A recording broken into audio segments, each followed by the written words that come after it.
LiSTNR production. A warning. This episode contains references to suicide, miscarriages, and infant loss. If this content affects you, dial Lifeline on 13 11 14.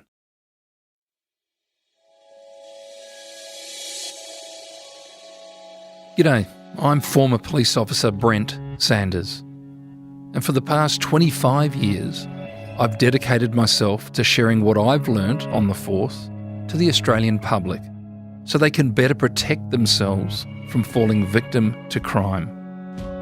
So with the help of some of the most respected current and former detectives and high-ranking law enforcement agents, we're going to pull back the curtain on what life is like on the force and what they've learned about how crime and criminals really work. These are real stories from real detectives. This week, a New South Wales detective who paid the price for blowing the whistle on police corruption and the infamous Roger Rogerson. As bad and as shitty as my life's been, I don't regret the choices I've made by being an honest cop.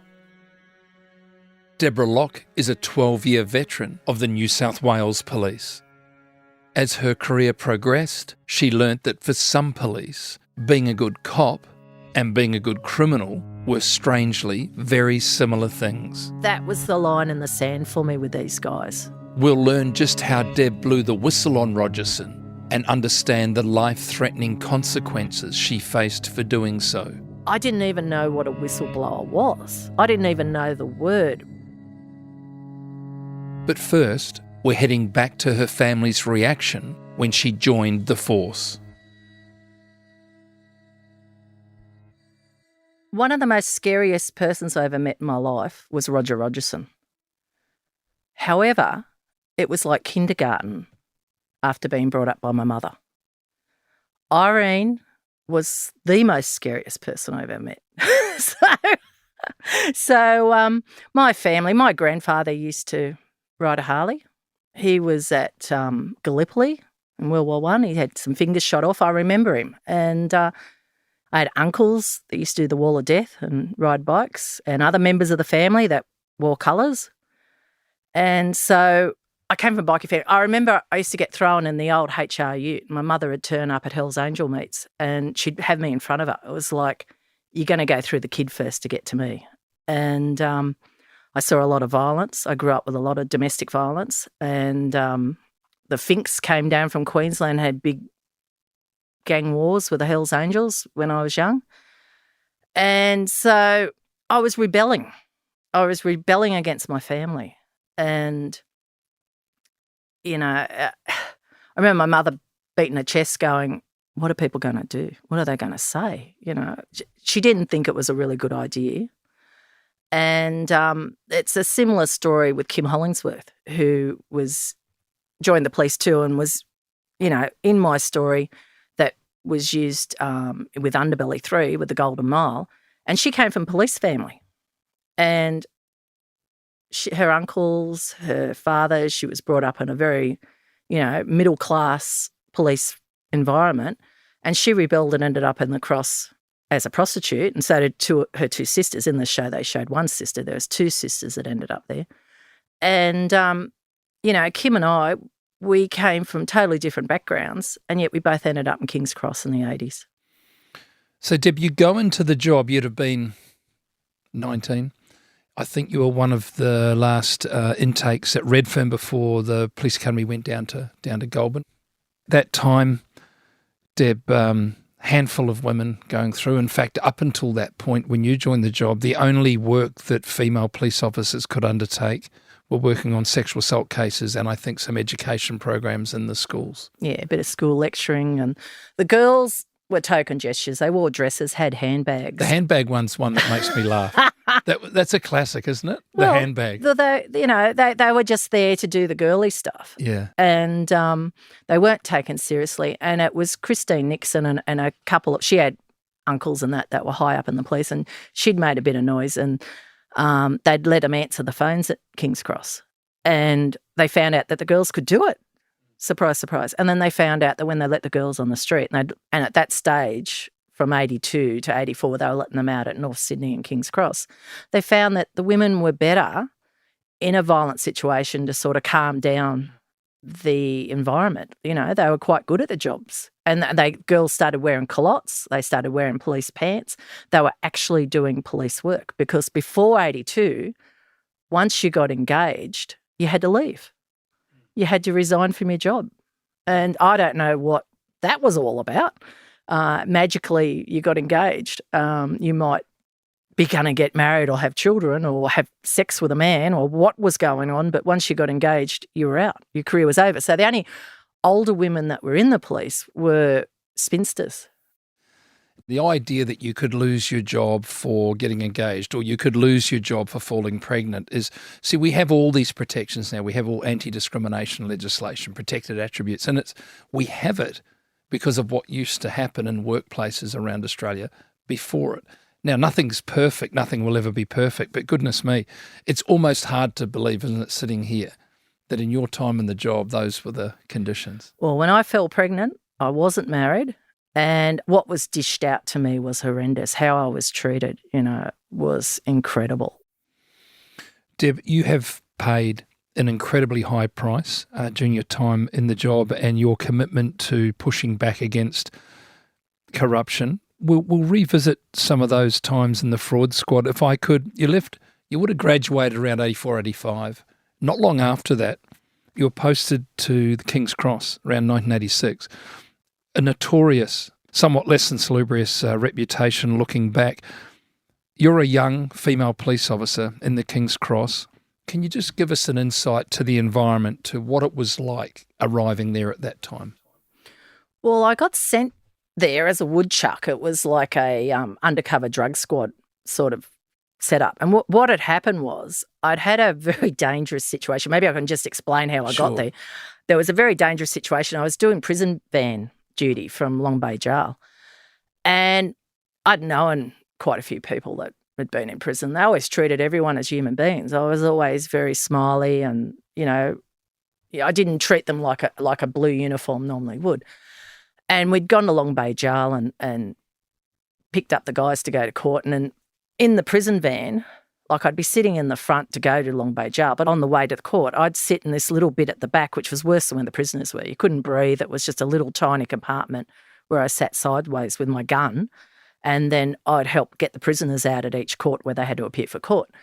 And I'm going along, and this guy gets out and goes to court, and I smile at him. I say, "Look, good luck, mate. Have a good day. Wish you all the best." I had a bit of a joke with him, and van takes off again. I'm feeling car sick. It's horrible. I'm sitting in this back of this van, and we're driving for about 10 minutes, and then the door opens, and there's a couple of detectives. There's uniformed cops behind, and they're pushing me and pulling me out of the cabin, and then they open the back door, and they drag one of the prisoners out by the hair, and they're absolutely flogging him in the street, and they're dragging him into the courthouse, and he's screaming, the cops are screaming. They grab me, I'm in the back, and then I'm in the front, and I had no idea what was going on. But what happened was that prisoner that I was really kind to had gone into the courtroom, and he'd realised I was a young girl. I don't think I was 20. And he said, that guy who's going to the next courthouse, he's killed his wife and a couple of blokes. He's got a little replica gun in his pants, and he's going to shoot her in the head. He's going to get a gun off a shooter in the head and get away. And no one could believe that a crim had seen mercy on me and lagged on another crim, because he would have copped it when he got back to Long Bay. He saw mercy on me. I'd just been kind to him. Like, unfortunately, in my time in the police, sometimes the biggest crims were kinder and nicer to me than some of the cops were. It saved your life. It's I not would being be dead melodramatic to say that, is it? And I don't know why. I think maybe he just thought, see, this is a young, hopeless girl. Like, I didn't have a chance. He would have got my gun off me so easily. So that you're 20, that's probably around 85 or thereabouts. You moved from that to the Cross around 86. Is that around about the timeline? Yeah. King's Cross, 1986. What's it like? Wow. Wow. It was rocking and rolling. It was wild. And in those days, the cross was run by Lenny McPherson. And Lenny was a gentleman. He was a businessman. He wore a suit. He was polite. He had manners. It was a time when the powers of the cross was changing from the Aussies to the Lebanese, and Louis Bayer and Billy Bayer were taking over. And Louis was a kind guy. He liked to buy the cops lots of drinks and that. And Billy was more drugs. He was only ever saw him in dark, shady places. So, but then from them, it was handed over to John Ibrahim. So there's been a real transition. And now, I could go to the cross and it's dead. Now the life of this generation is down at Newtown. It's all yuppie and trendy, and they're drinking water and eating mung beans, and it's a different era. Like what went on in the 80s and 90s was just crazy. They were still doing the Wild Wild West in New South Wales. Nettie Smith had been given a green light from Roger Rogerson. Like he was allowed to do anything except for kill a cop down. He was given the green light for whatever he did. And Abbo Henry and all the other great characters of the time, like it was out of control. It's interesting. I drove through the King's Cross literally a couple of days ago, and bourbon and beefsteak's been pulled down. Now, you would have spent or rubbed shoulders with those that was like a police bar at that time. It actually was. Between 4 and 5, it was free drinks and little hot seafood hors d'oeuvres for the police. And so, they looked after the cops because we were right next to it with the King's Cross Police Station, and where I was down in the dungeon under the ground there. So it was good days. There was lots of drinking. I've got 31 years up sober tomorrow. Continual sobriety if I don't drink tonight. It's been a long 31 years, and it took me quite a few years to get sober. I did an awful lot of drinking, because that was part of the culture. It was part of doing undercover and surveillance work.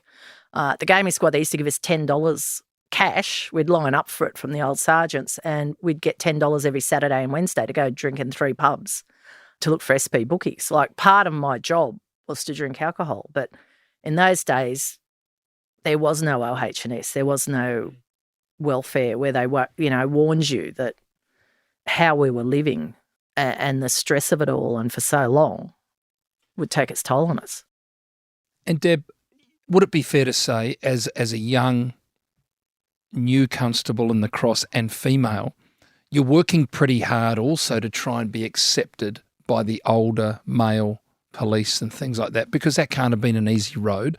And so socialising, drinking, it's part of that inclusion process, I guess. Oh, God, yeah. I really wanted to be one of the boys. I was doing a boy job. I was as loud as the boys. I could swear better than the boys, I just wanted to belong. I didn't fit into my biological family, and here it was, my police family. I loved it. I loved being a cop.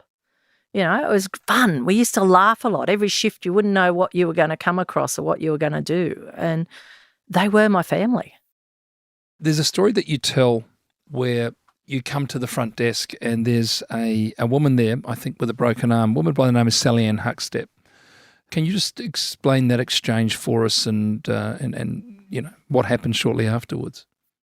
Sally Ann was Lan Frenchie's girlfriend, and she'd gone on television. She'd gone on 60 Minutes or Current Affair or something, Channel 9. She'd gone on and said, the police are corrupt.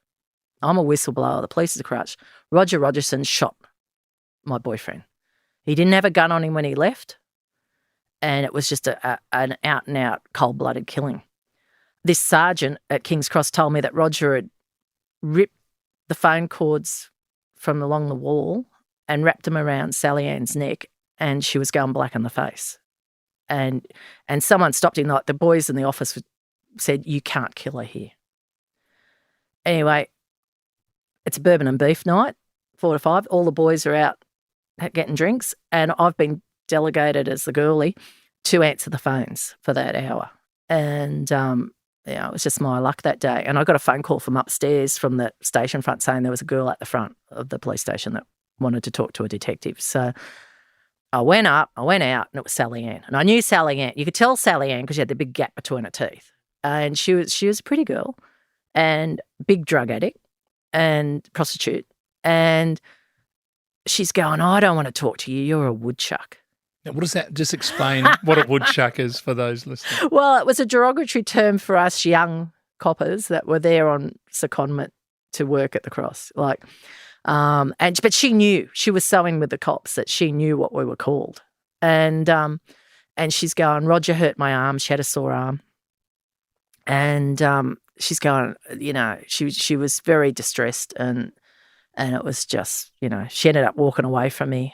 And next thing you know, she's dead. She's in Centennial Park, and she'd been given a speedball. She had such a high tolerance to drugs that apparently the story is that they stood on her chest in the pond to kill her. They drowned her. Just to be clear, this was the following day. Yeah. So she's come to the station. You've come up to see her. She's not interested in talking to you because in her view, you're just junior. That's not going to be worth talking. She walks away.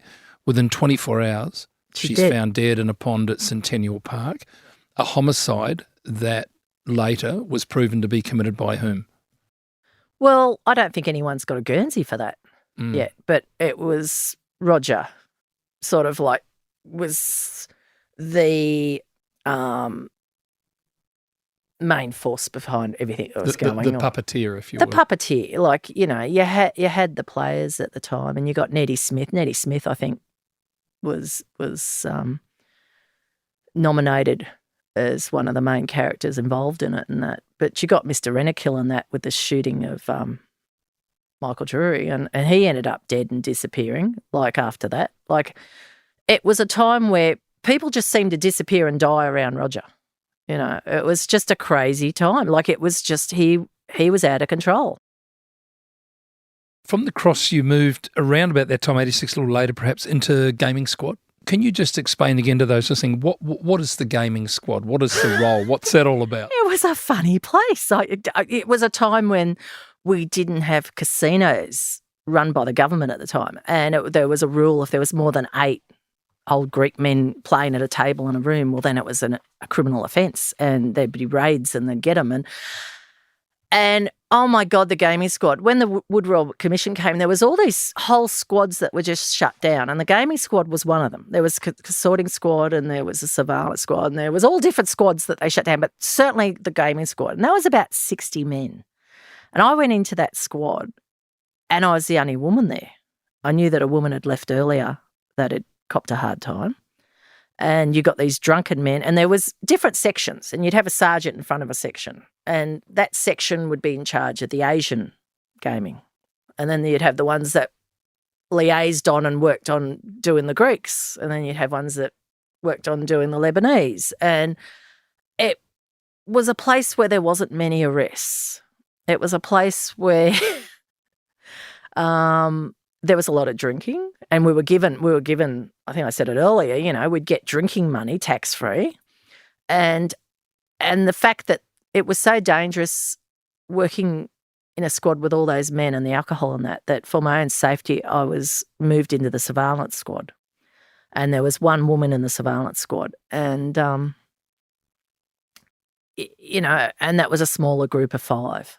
And so just out on the floor, it was just too rough, and it was like cowboys. But there was a lot of money changing hands. Every time we went to do a raid at one stage, they'd know we were coming. They'd be tipped off beforehand. And it got to the point where in the office we'd all get locked in if there was going to be a job on and we were going to raid a gaming place. And I'd get escorted to the toilet. Even as the only woman there, it was like, we're going to make sure we're going to do this raid. No one's going to take any money before the raid and tip them off, because they're all fighting to get to each other to get the money from, I will tip you off, And it was just crazy. And one time we went and we knocked a door down, and they were all waiting for us, and they had big spreads of food and everything. They had a big welcome sign for us. And they had a guy there to video us, to make a home video of us raiding the joint. And we had our video guy videoing them, videoing us, and it was just crazy. It was frustrating because you just couldn't get an arrest, and even if the SP bookies were caught, it wasn't about getting caught, it was about their ledger, because their ledger of bets was where all the money was, and if a bookie couldn't pay out on his bets, if he lost who made bets and what amount and that, it was all over, Red Rover. So that ledger of paper with all the bets on it was the most valuable thing. So there was a big price on a ledger, and they would do things like shred them, and we'd sit there and try and put them together, or they'd have paper that dissolved in water and they'd have buckets of water there. So if we raided, they would put the ledgers in the water. But to keep their ledger, a lot of money changed hands, and a lot of money did change hands. In fact, I had $10,000 in the boot of my police car one night. So, just crazy times. And working surveillance, the 5-car follows, the SP bookies. Can you just expand on that? I'm a bit dyslexic and I struggle with north, south, east and west and stuff and that. And it was just a nightmare. Like we'd have one car, one person, one bunny, and normally be me sitting off the place watching, keeping the eyeball for when the SP bookie would leave their house in the morning.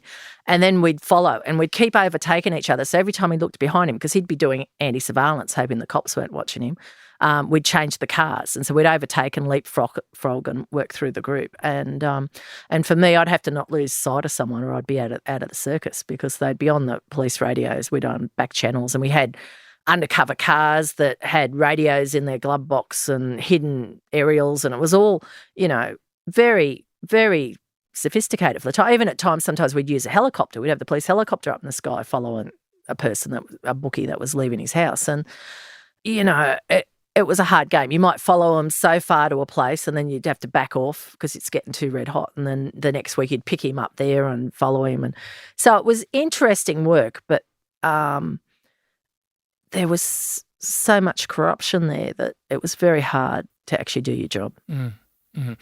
And almost impossible to push back against for someone who was a relatively junior officer. You're just doing what you're told, and it's very, very difficult to push back against that. Yeah, it was a crazy play. It was like a circus. Like it was like you're just going, what is it? That was Cowboys again. It was the 80s. It was mobile phones were just, I think, going. I remember mobile phones in big briefcases and that. So I remember in an undercover job running down to a phone box and looking for 20-cent coins to ring because I'd been, my cover had been blown. And I thought, I'm going to die here. They're going to find out I'm an undercover cop. And trying to get 20-cent coins so I can phone in to say I'm in trouble. Like, just crazy. Am I right? Did you do 6 or 7 years undercover work and surveillance work? Yeah. 1 year is a whole lot. 6 or 7 years in that environment, that's tough, isn't it? People shouldn't do more than 2, they reckon. But I was twitching. I had a total breakdown at the end. And it, I drank. And that's what they'd say. At the end of a bad shift, they'd always say, are you all right? And then they'd go, all right, well, we'll go to the pub and have a drink and we'll debrief about this, and then you're right. It's like, don't carry on. I remember one stage I was a real mess, and my boss going to me, now you're going to go in the bathroom. I'm going to send you to the doctor and you're going to put makeup on. And I'm going, I don't wear makeup, And he got some makeup for me from this other girl, and he said, you're going to put makeup on, you go to the doctor's. And then I went and I said, oh, I'm pretty stuffed. And then I got back and he goes, see, you're all right. You managed to put makeup on, so you're okay. And it's like, I'm sure things have improved a bit since then, but it was just crazy. Like, it was pump up, be a man. I got told to pull myself up by my bootstraps at one occasion. It was like, just have a drink and you'll be right. And so, and the trouble is, like, as a cop, every shift, every day when you go to your shift, you don't know if you're going to make it or not. And this is all cops. And they always say to you at the academy, they say, be nice to your missus. So they talk because there wasn't many girls then. Don't leave on an angry note because you may not come home. Make sure that everything's good at home when you leave for work in the morning. Tell her you love her. Make it nice because, sometimes cops don't come home. Like, it's the hardest job in the world, And I admire all police. The only thing I didn't like was corrupt police. And I've always stood up against corruption. And Whistleblowers Australia, the meetings started in my lounge room at Balmain. Like, we used to meet there and I didn't even know what a whistleblower was. I didn't even know the word. When I blew the whistle on Roger Rogerson, and I ended up eventually in front of Tony Lauer, who they said to me, John Avery was the commissioner. And they said, we're not going to tell John Avery, he's about to get out, but Tony Lauer is going to be the next commissioner. You're going to meet with him. And I met with him. And the guy was looking at me like I was dirt. He was angry. He couldn't look at me. He was disgusted. And in the end, he said, you're a whistleblower. And I'd never heard the word before. And so I built up, it was the bravery to say to him, look, what's a whistleblower? I'm thinking, shit, this sounds like a really bad thing. And he said, police who dob in other police. And that was the first time I ever heard the words. And I said, Roger's doing shit. Roger's doing this and he's doing that and this is going on. And he looked at me and he goes, you don't know what a detective is. So, and at that stage, Roger wasn't even a detective, but he was certainly still running some of the detectives. So it was just Madville.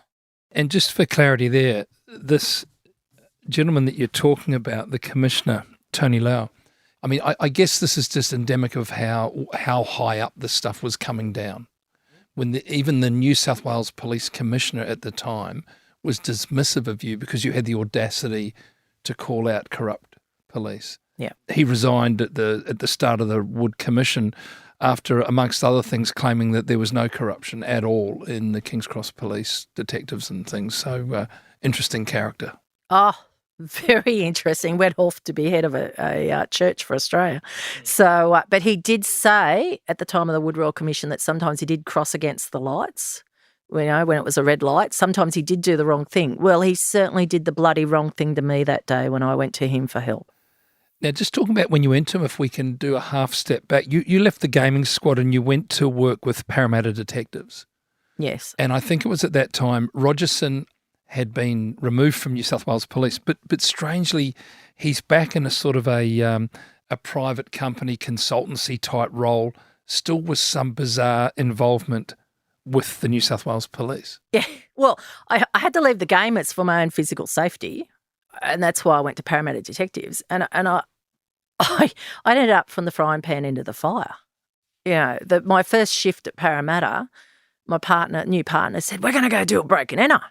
And he was getting me to fill out this break and enter form, to take the complaint. And they're going, don't worry, this garage was broken in here. It was a screwdriver and all this stuff was gone. You make the list of the stuff. And there was no bloody break and enter. Just from the day I walked in, from the moment I walked into Parramatta, it was the same garbage going on, So just expand upon that. So why is he getting you to report a break and enter if there wasn't one? For the insurance claim. And the insurance claim is connected to Rogerson, possibly how? Well, it was just the stuff they'd do. It wasn't long before I'm sitting in a Chinese restaurant and Roger's there and the coppers all had these beautiful big chunky gold rings on. And there was some guys from a used car business and that was another little racket going on, but there was this big tall Chinese guy and he had a jewellery store and all the coppers had nice big gold rings on. They're all admiring them and they're getting drunker and drunker and and apparently this Chinese guy had his jewellery store robbed and there was a big insurance claim too. And so this is the sort of stuff that was a bit of a celebration dinner over it all and everyone got a drink out of it and obviously a gold ring and it was just very blatant and Roger wasn't happy that I was there. Actually, Roger always hated me. He had a few goes at me in the media.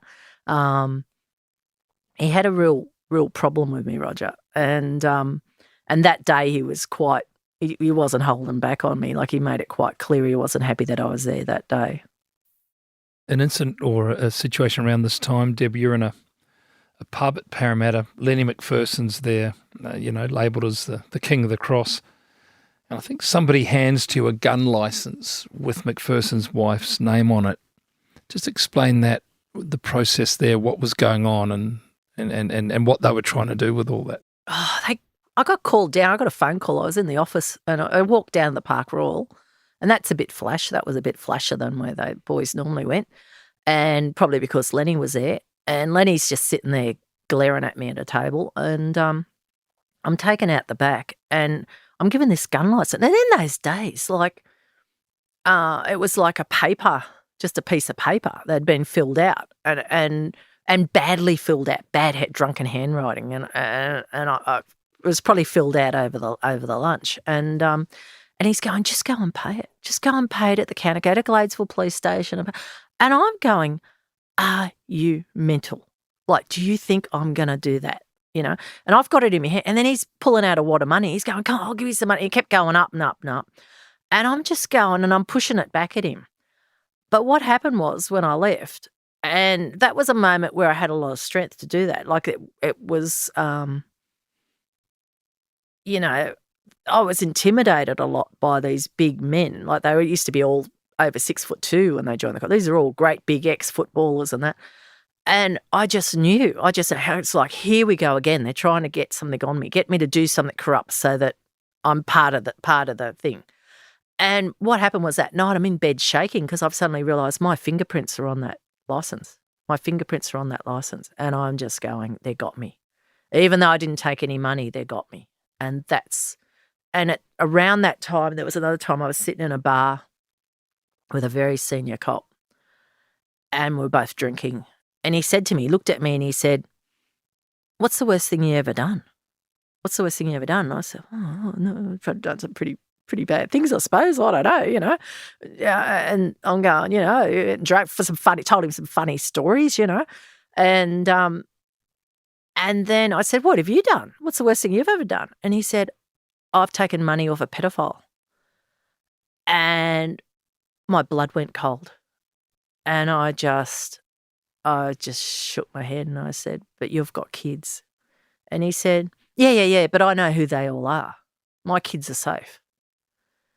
And that was the line in the sand for me with these guys. You know, it was just ridiculous. And this whole pedophilia thing, that was meant to come up at the Wood Royal Commission. It took another 20 years. Like Franca Arena stood up in Parliament and she was shot down and it was just too big. It was overnight. It was all just shut down. We're not going to talk about the pedophiles and the people in high places. And, you know, and we saw Judge Yellman committed suicide at the Wood Royal Commission. He was called in and he hung himself the morning of he was meant to give evidence. And there'd been a history of special squad walking him out of toilets at Central Railway Station and that with young boys, you know, when he was caught in that. Like money and power goes with one branch of the pedophilia. And there was cops taking money.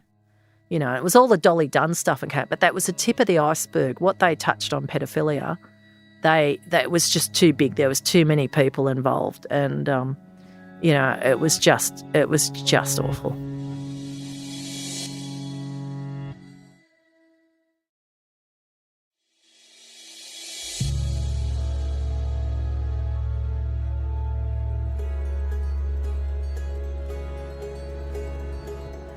You got flicked to a place, Deb, banished, I think is probably a good term, the Hat Factory. Now, was this the commissioner who made this decision? Can you explain the Hat Factory? You're there with Michael Jury. Yeah, Michael Jury was MC at my wedding. I was at my lowest in my life then, like, you know, and that was because of the commissioner. He was basically, he didn't know what to do with me after I've come to him with all this stuff, and he's going, and he said, look, Roger wants to get Michael, he wants to get you. You've upset Roger now. What do we do with you? We'll put you both together. You can go under Michael's wing and work with these gotcha cars and stay in the old Hat Factory, and we'll keep you away from the police because we can't protect you. We can't protect your physical safety from Roger Rogerson. And so I was devastated. I was gutted. I was humiliated. You know, I'd done the right thing, and I felt like I was being punished. Gotcha cars. Just give us a once over of there. What's going on here? It was like Ted Pickering was the police minister, and it was like he had this idea. He loved gadgets, and he had this idea of these old cars, and when a person broke into one to steal them, these bolts would shut on the doors, and he wanted smoke to come up and signs saying you've been caught in a gotcha car, and they realised if the baddie had asthma, they couldn't do that. But He wanted to see it as a new phase in policing. And I was in this factory away from mainstream policing, and we never caught anyone in a gotcha car. We'd leave them open. We'd go to Vinnie's and buy handbags, and people would ring up and say, "Oh, there's a car there with a handbag in it. It's not locked." Like, they were such crappy old cars that no self-respecting crook would ever want to steal one. And the little bolts in the door would rust and fall out, and it was just humiliating. It was just awful. And and I thought, oh, well, they're saving petrol on Roger. They can come and get me and Michael at the same time, do it in one trip. And, I used to shut my curtains at night. Irene was hysterical. She was so angry. She's going, they shot Michael. They're going to shoot you. And so I had this stress. Like, I had these chronic alcoholic parents that I was looking after. Like, my life was hell. And I just, I nearly died. It was just a point in my life where it was so awful. And, and I nearly did die. I had an ectopic pregnancy while I was there, and I was in hospital for a month. And it was then that I had a month in hospital to sit and not have a drink and look at my life and how bad it was. And it was just shit.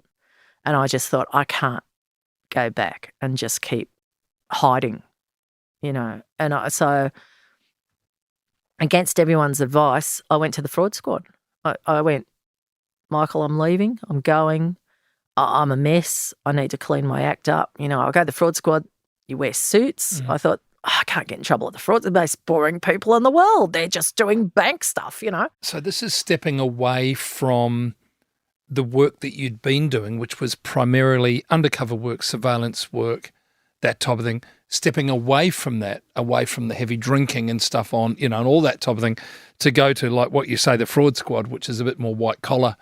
Yeah, I was a senior constable by then, a designated detective.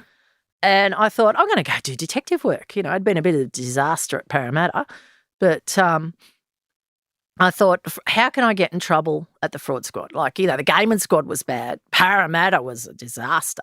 That was just horrifying, the stuff that went on there. And I thought, and then it was just slow death in the hat factory, waiting to die, waiting for Roger to get me and or get myself, with the state I was in. My mental health was just shot. And I just thought, all right, I'm going to pull myself together and I'm going to go to the fraud squad. And how did that end up for you? Well, I'm doing a job and I'm sitting in this beautiful flash motel room in Perth. I'm sitting in Perth. I'm going, this is a good job, and I'm thinking, wait a minute. Suddenly the penny drops. Like, I'm blonde. I'm a little bit slow. And I'm going, wait a minute, cops don't pay for flash motel. This is ridiculous, And all of a sudden I realised I was doing a Roger Rogerson job for his private inquiry agency. Even though he was out of the cops, they were using police time and police resources and that to go and do jobs for Roger. That he was on the payroll. For his clients. Yeah.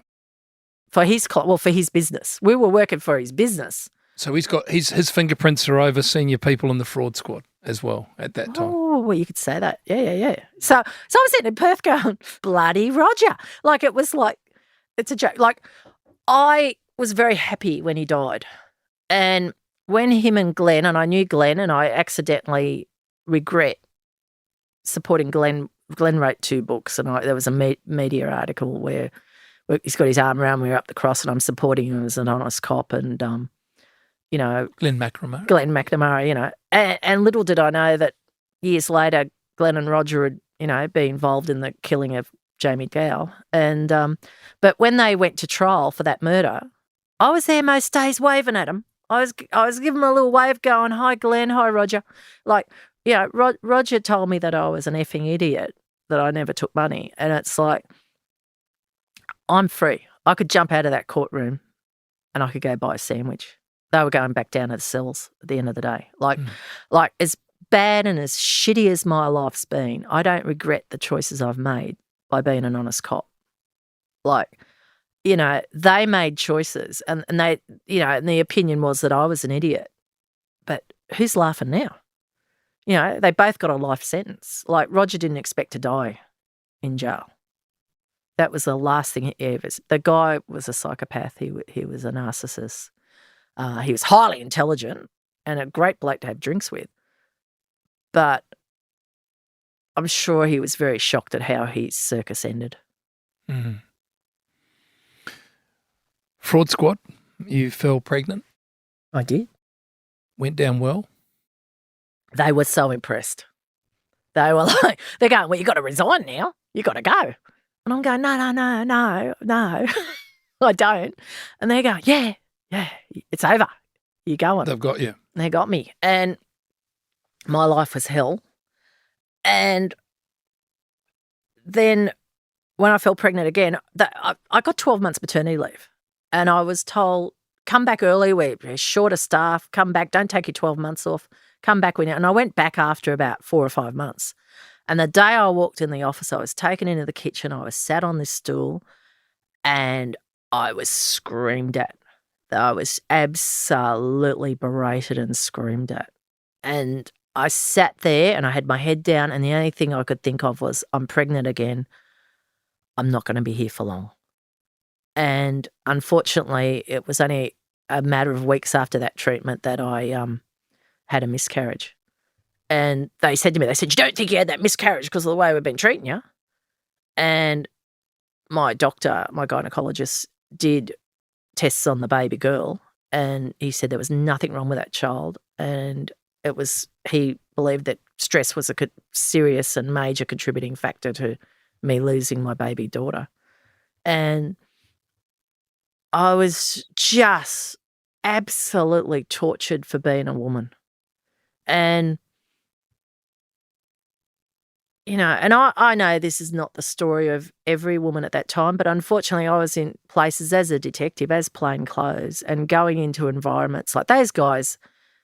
Yeah, I was the 5th ever woman at the Fraud Squad, and, you know, I was one of the first at the game. It's like, it was environments where they'd been there a long time, the world had changed around them, they were dinosaurs in an enclosed environment. They didn't realise that they couldn't treat me the way they were treating me. And I was strong enough to pull them on and just go, enough's enough. Deb, after all of this, what was thrown at you and everything that you had to go through, you were asked to, or approached to give evidence in the Wood Royal Commission. What happened was John Hatton was an independent politician, and for 20 years he was trying to speak out about corruption. And eventually I joined them, and I went, yep, there's corruption. Da-da-da-da was there corruption. And we used to have little meetings, and it was the balance of power was with the independents. And it was just a fluke bit in history. And I did 8 stat decks for John Hatton, describing current corruption that was occurring with Roger at the gaming squad, at the Fraud Squad, and other incidences. And we went, right, let's go get some more cops. Let's get some more people to back us up. And I remember flying with John Hatton in a little 4-seater plane through a storm to Canberra to try and get a signature off someone who backed out at the last minute because they were too square. The normal answer by most cops was, oh, I've got a wife and a mortgage, or Roger will kill me, or I'll be ostracised, or my career will be over. And we tried and tried and tried. We could not get one other police officer in the whole of the New South Wales Police Force to sign on the dotted line on stack deck to say, yes, there was corruption. And anyway, in the end, Hatton had to go to Parliament House with just my evidence. And the thing was, like I said, I'm 31 years sober tomorrow, but the thing was there was a lot of rubbish thrown at me. They're going, oh, she's a drunk. And when I was in the box at the Royal Commission, in the end, they were told to shut up. And they're going, well, is she drunk now? No. Is she sober? Yep. Is she what she's saying the truth? Yes. And it's going, well, let's just get on with it. You know, let's just, what's happening here? And so what happened was, once they got the Royal Commission, it's the first time ever in the history of a major commission or investigation, they used cameras and listening devices and on police. And the rest of the world now has followed, and it was the first time. And so no one ever expected it. What happened? They had cameras in cars and that. And Trevor Haken was a drunk. And he rolled over. They got him, and he rolled over at the cross. And he said later on, I'm sorry I rolled over. I would have preferred to have gone to jail than what happened to me blowing the whistle on these people. Because your life's over, your career's over. I loved being a cop. All I wanted to do was be a cop, but they wouldn't let me because I was honest, because I'd just go, this is wrong. What's happening here? This is not on. The Woodrow Commission ran 95 to 97. Yep. 2 years. 19 arrested, I guess primarily police, quite senior ranking. 19 committed suicide. Yep. 380 walked from the police, giving up any likelihood of pension or anything like that. Yep. They took the amnesty.